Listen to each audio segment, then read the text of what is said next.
By the member for Fraser. I rise to pay tribute to Professor Jamie Mackie, who passed away on the 21st of April, aged 86.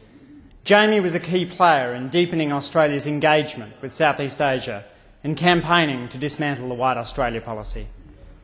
Jamie's first exposure to Southeast Asia came as a 19-year-old gunner on HMAS Warramunga.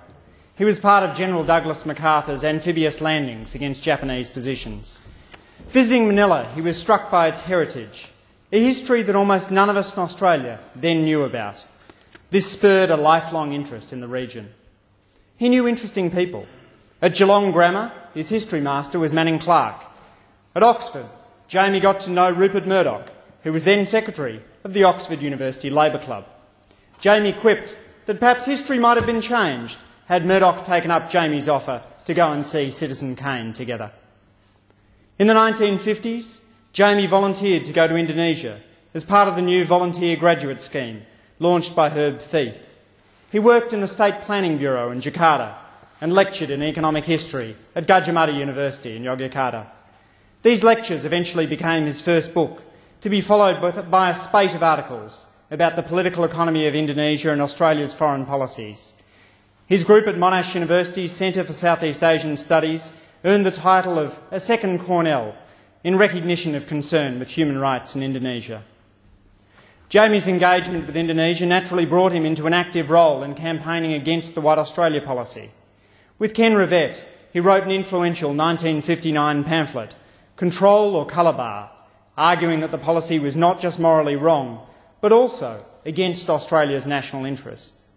In his obituary of Jamie, David Jenkins noted that the values in this argument underpinned much of the modern multicultural Australia we value today.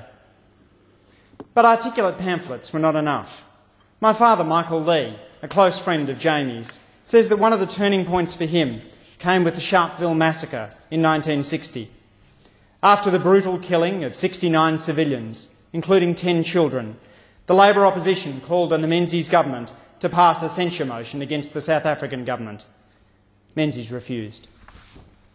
My father told me that this was the moment that people like he and Jamie decided that a street demonstration would be necessary to express horror at this brutal manifestation of the consequences of racial exclusivity and the Prime Minister's refusal to join international condemnation. Victoria Police refused permission for their march and warned that they should not proceed outside the boundaries of Melbourne University. Yet proceed they did, with police lining both sides of the road. Australia is a better country for the courage of these marches. I've known Jamie since I was a child and enjoyed the way he'd often drop into my ANU office unexpectedly to share an idea or an anecdote.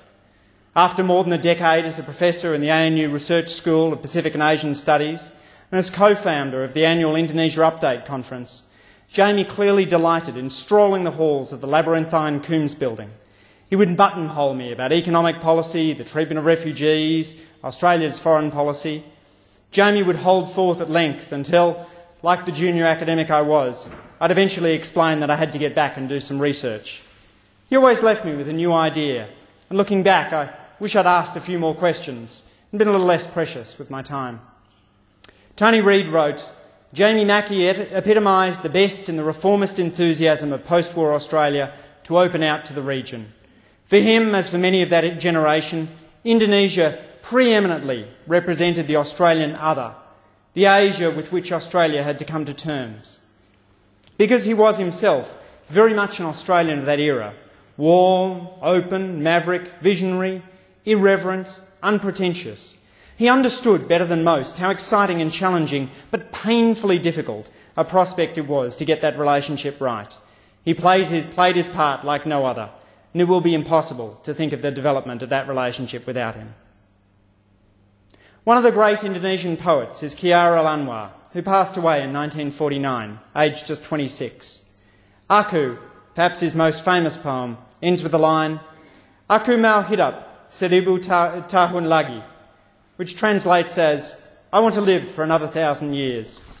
Khairul Anwar didn't, Jamie Mackie didn't, but their influence might.